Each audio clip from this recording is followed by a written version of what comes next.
Welcome to Precinct 444, a podcast by the National Law Enforcement Museum located in Washington, D.C. Here at Precinct 444, we cover a wide range of topics surrounding American law enforcement through our 4 core shows and bonus content. Today and in future bonus episodes, we will feature an artist from our current exhibit, Officers as Artists, so they can talk about their law enforcement careers and art interests. Be sure to check back every other week as we publish more episodes featuring an artist. And remember, our core shows are released every other Wednesday, so don't miss those. Thanks for listening, stay safe, and come see us in Washington, D.C. Welcome to our newest episode of Officers as Artists for Precinct 444. We're interviewing the different artists that are featured in our newest exhibit at the National Law Enforcement Museum, Officers as Artists, the creative expression of those who serve. Today, I'm here with Sandy Friedman, who's one of our featured artists. So welcome, Sandy. Thank you. And before we get started into our questions, why don't you tell us a little bit about yourself and your law enforcement career? I jokingly can't keep a job. I'm multi-retired from multiple agencies. I started out as an educator, taught in junior high, high school, and college levels. Wound up, because that didn't really pay that well, becoming a health inspector, which Oh, wow. actually led me to Haz Mat.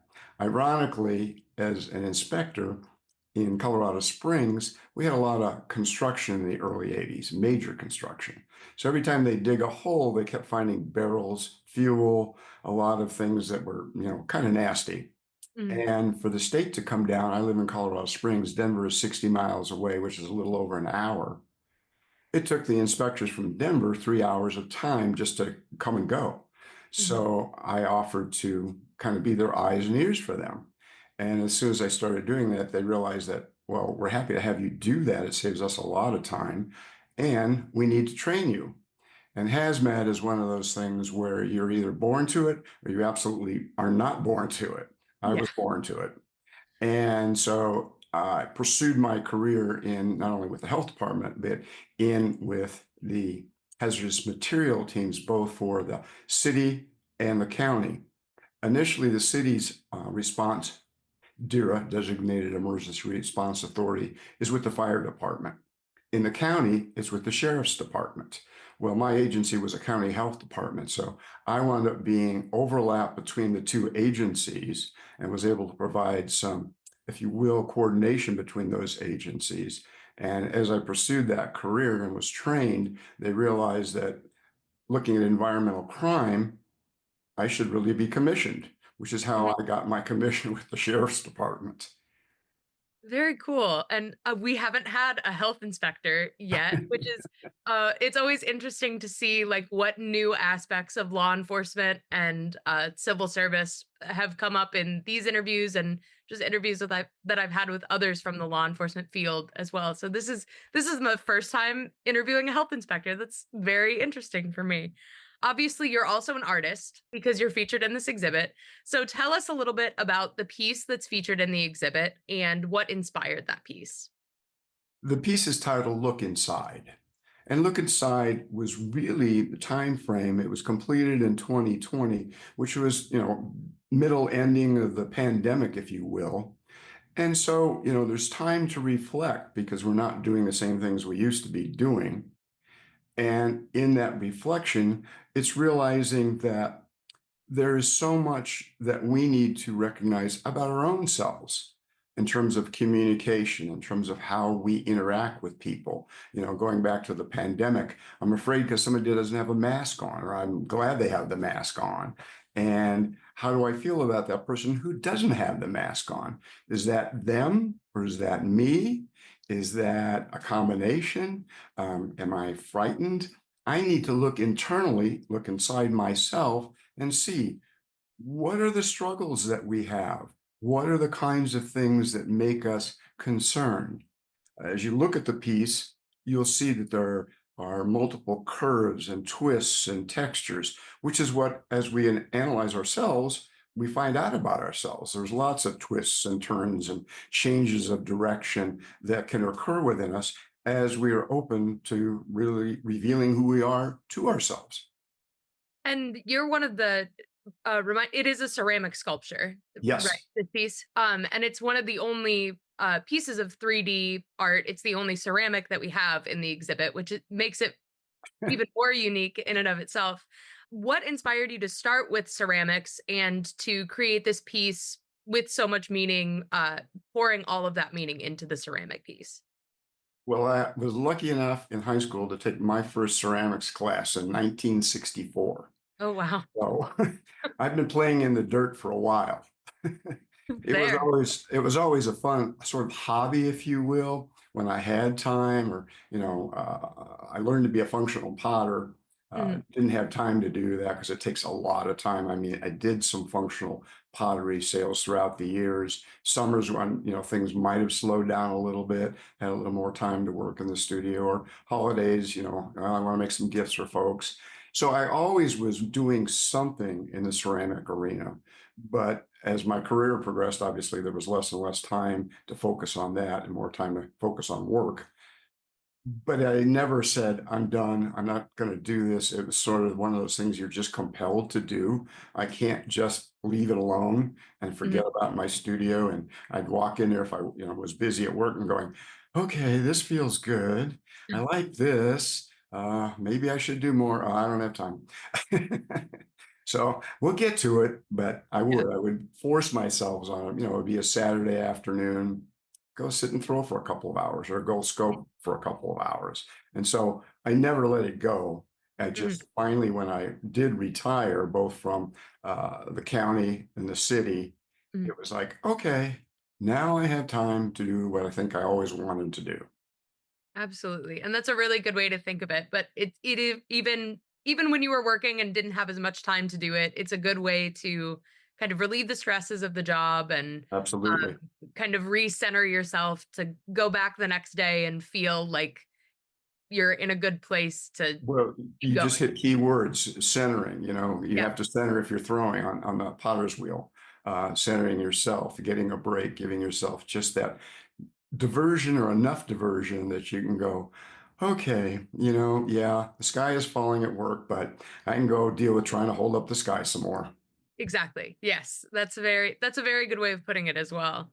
While you were working, did your colleagues know that you were an artist, or was that something that you kept very separate?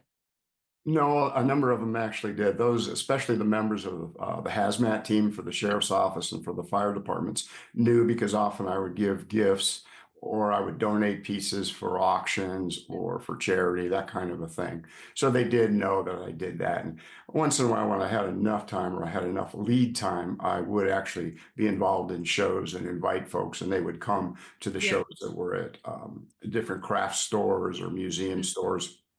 I think it's a really neat thing how colleagues kind of have embraced the fact that people they work with are artists, and it's very kind of cathartic to be able to share it with other people and to have your colleagues kind of accept that and see it. It helps deepen those relationships as well, I believe.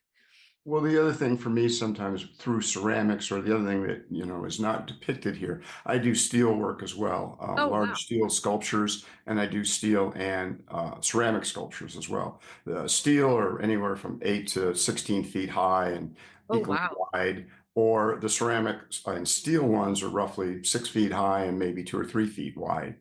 And so uh, they jokingly called me comic relief, both just because, it's that, how should we say, responder humor that is Mhm. often dark, just to deal with, you're dealing with a serious situation.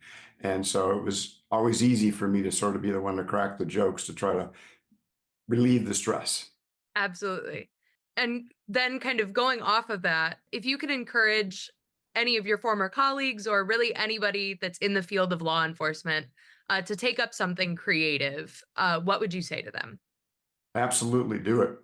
One of the things I've been fortunate enough to do last couple of years, we received a grant here in Colorado Springs that was for the military art community. Mhm. And the MAC was really intended to help veterans and veteran families to have an opportunity to express themselves in a way that they had not been able to. So I've had several classes with both military, retired, even active, Mhm. widows, family members that I will put on a 4 or 5 week class for them, throwing or hand building. And it really, the benefits are amazing. I mean, they love it. It's something Mhm. most of them have never touched clay before. Yeah. And for them, it's a great opportunity. A couple of my friends, one was with fire, one was actually with the sheriff's office, said, "Hey, if I came over, could I try to throw a pot?" It was like, "Of course." And Mhm. so they would. And one of them kind of got semi-hooked. The other one went, "This is too hard. I don't want to do Yeah. it." It's at least they tried, and it gave them an opportunity to do something that they had not had the opportunity to do. Exactly. And trying is the biggest step. Like just being willing to try. And like you said, some people think they try it and they're like, it's not for me. But others, you can just kind of embrace that my first one's not going to be my best one that I ever make. Right. But with practice and persistence, it could get better. So, Well, the minute you touch clay, you're actually making a statement about you, the world, your life. And, whether it's just throwing it on a table and getting out some stress or actually trying to sit down and successfully throw a pot, doesn't matter. It's just you're doing something that causes you to stop thinking about the things that are bothering you. If you're going to be successful, you have to completely focus. And mhm, that's what is the change in the mindset that really makes it beneficial. that's very true. And to wrap up our conversation, which has been great, you have a piece at the National Law Enforcement Museum in downtown DC where it's kind of an unlikely place for an art exhibit. And yet here it is telling the stories of officers like yourself that have these very unique stories and unique identities. But the two things that kind of bring them together are the fact that they're law enforcement officers and they're artists. So what does it mean to you to have a piece of art on display at the National Law Enforcement Museum? It's wow. It's significant. I mean, I'm very honored by the opportunity to present my work in that vein. I think it's just fantastic. I'm very excited about it. I've told a number of friends, and most of them all are going, "Whoa, cool." We're very honored to have your piece in the exhibit as well. It actually, when you first walk into the exhibit hall, it's right there on the left. Oh, It's the nice. first one of the first pieces that's in the exhibit. So it's greeting visitors as they come in the door, which is really cool. But I would invite all of our listeners to come see Sandy's piece at our Officers as Artists exhibit at the National Law Enforcement Museum, along with the pieces of 49 other law enforcement artists that are featured within this exhibit.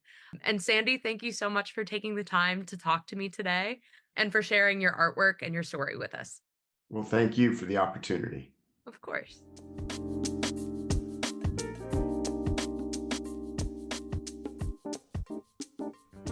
Thanks for listening to this special bonus content featuring an artist from the museum's temporary exhibit, Officers as Artists, where the artworks of 50 law enforcement officers from all over the country are on display now through August 30th of this year. And remember, our core shows are released every other Wednesday, so don't miss those. Thanks for listening, stay safe, and come see us in Washington, D.C. Please subscribe to Precinct 444 on your favorite podcasting platform to stay connected and to receive our latest content as soon as it drops. We would love to hear from you. Send in your questions, comments, and feedback to precinct444@nleomf.org. You can help us make our content even better. The National Law Enforcement Museum is located at 444 East Street Northwest in Washington, D.C., and is dedicated to telling the story of American law enforcement. We expand and enrich the relationship between law enforcement and the community through educational journeys, immersive exhibitions, and insightful programs. Find us online at lawenforcementmuseum.org and stay tuned for more podcast content from Precinct 444. Until next time, stay safe. We'll see you at the Precinct.